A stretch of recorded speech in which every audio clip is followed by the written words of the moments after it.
అందరికీ నమస్కారం. మీ పల్లెటూరు పడుచు ఛానల్‌కి స్వాగతం. ఈరోజు మా ఇంట్లో సాంబార్ చేసుకున్నామండి. దాని తయారీ విధానం చూసేద్దాం. ముందుగా 2 గ్లాసుల కందిపప్పు తీసుకోవాలి. మా ఇంట్లో దీన్ని గిద్దె గ్లాసు అంటారు. దీంతోనేనండి మేము కొలుచుకునేది. 2 గ్లాసుల కందిపప్పు తీసుకున్నాం కదా, దాన్ని శుభ్రంగా నీటిలో వేసి కడగాలండి. అలా కడిగితే దాంట్లో ఏమన్నా కలర్ ఇంగ్రీడియంట్స్ కానీ, ఏమన్నా డస్ట్ పార్టికల్స్ కానీ, ఏమన్నా చిన్న చిన్న పుల్లలు లాంటివి ఏమన్నా మొత్తం క్లీన్గా పోతాయండి. పప్పు కూడా చాలా శుభ్రంగా ఉంటుందన్నమాట. ఇప్పుడు దీంట్లో 2 గ్లాసులు అంటే 1 గ్లాసు కందిపప్పుకి 2 గ్లాసులు నీళ్ళు పోయాలన్నమాట. మనం ఏ గ్లాస్తో అయితే మనం కందిపప్పు తీసుకున్నామో అదే గ్లాస్తో 2 గ్లాసులు నీళ్ళు పోయాలన్నమాట. ఇప్పుడు నేను 2 గ్లాసులు కందిపప్పు తీసుకున్నాను కాబట్టి 4 గ్లాసులు నీళ్ళు పోయాలి. మనం ఎక్స్ట్రాగా ఒక అర గ్లాసు కానీ లేకపోతే ఇంకో గ్లాసు కానీ పోస్తే సరిపోతుంది. దీన్ని మనం ఒక గంట సేపు కానీ ఒక అరగంట సేపు కానీ నానబెట్టామనుకోండి, ఈ పప్పు చాలా చక్కగా తొందరగా ఉడుకుతుంది, మెత్తగా కూడా అయిపోతుందండి.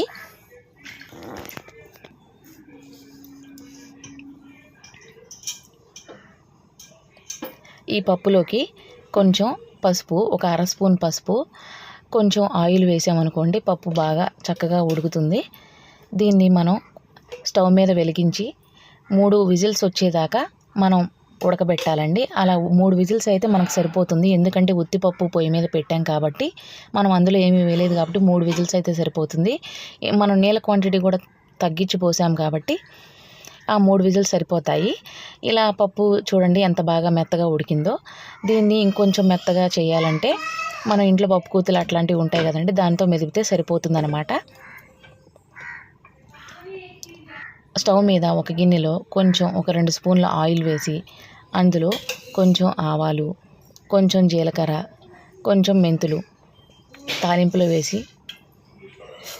మనం కూరగాయ ముక్కలు కట్ చేసి పెట్టుకుంటాం కదండి పప్పుచారులోకి, మనకి ఏం కావాలో ఏమేమి ఇష్టమో అంటే ఉల్లిపాయలు, పచ్చిమిరకాయలు, టమాటాలు, క్యారెట్, దోసకాయలు ఇవన్నీ వేసామన్నమాట. మా ఇంట్లో ఇవి ఈరోజు అవైలబుల్గా ఉన్నాయి, అందుకే వేసుకున్నాము. మీకు ఏ కూరగాయలు అంటే ఇష్టమో అవన్నీ వేసుకోవచ్చు.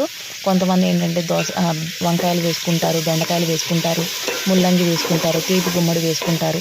అలా రకరకాలుగా ఎవరి ఇష్టం వచ్చినట్టు వాళ్ళు వేసుకోవచ్చు అనమాట. ఇందులోనే కొంచెం పసుపు కూడా యాడ్ చేయాలి. యాడ్ చేసి మనం చక్కగా తిప్పేసామనుకోండి, మొత్తం కలిసిపోతుంది. మూత పెట్టేసి ఒక 10 నిమిషాలు మగ్గించామనుకోండి, చక్కగా మగ్గుతుందనమాట. మధ్య మధ్యలో చూసారా ఎలా మగ్గుతుందో. ఇప్పుడే వాటర్ కొంచెం లైట్గా వస్తుందన్నమాట. పూర్తిగా మనం మగ్గిపోయాక మనం స్పూన్తో కనుక గుచ్చి చూసామంటే మనకి కూరగాయ ముక్కలు ఉడికాయో లేదో తెలుస్తూ ఉంటుందండి. ఇందులోకి సరిపడినంత చింతపండు పులుసు మనం నానబెట్టుకుంటాం కదా, ఆ చింతపండు పులుసుని ఈ కూరగాయల ముక్కలు మగ్గాక పోయాలన్నమాట.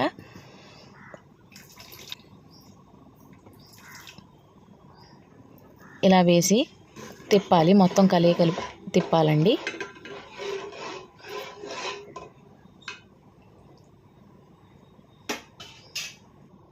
అందులోనే 1 స్పూన్ ధనియాల పొడి, 1 స్పూన్ జీలకర్ర పొడి, రుచికి సరిపడా ఉప్పు,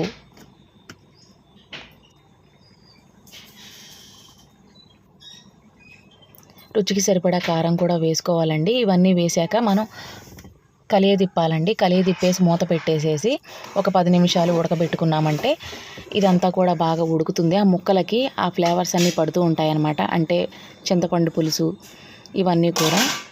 ఇవన్నీ ఉడికాక మనం ముందుగా ఉడకబెట్టుకున్న పప్పుని తీసుకొచ్చి ఇందులో పోసేయాలండి. పోసి పప్పుని కూడా కలియదిప్పాలి.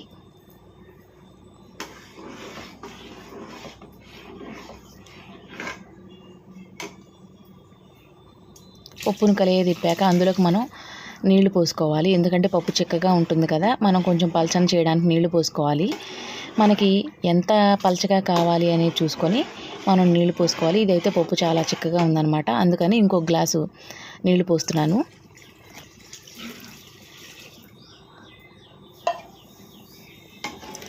ఇలా నీళ్లు పోసుకున్నాక మొత్తం కలియదిప్పి మూత పెట్టాలండి. మూత పెట్టి మరిగించాలన్నమాట.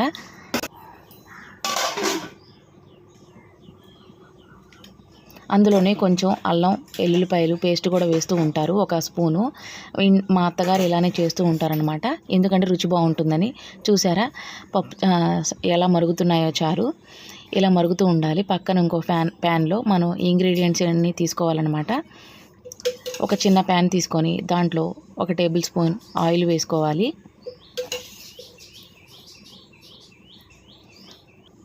ఈ నూనె బాగా వేడెక్కాక అందులో జీలకర్ర,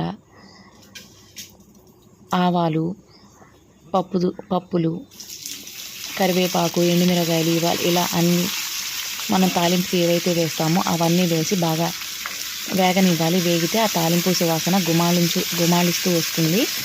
అలా తాలింపు అంతా బాగా వేగాక స్టవ్ ఆఫ్ చేసేసి ఈ మిశ్రమాన్ని తీసుకెళ్ళి ఆ పప్పుచారులో వేసేసి కలియదిప్పాలండి. అలా కలియదిప్పితే రుచి అద్భుతంగా ఉంటుందన్నమాట. చూసారా ఎలా వేయాలో?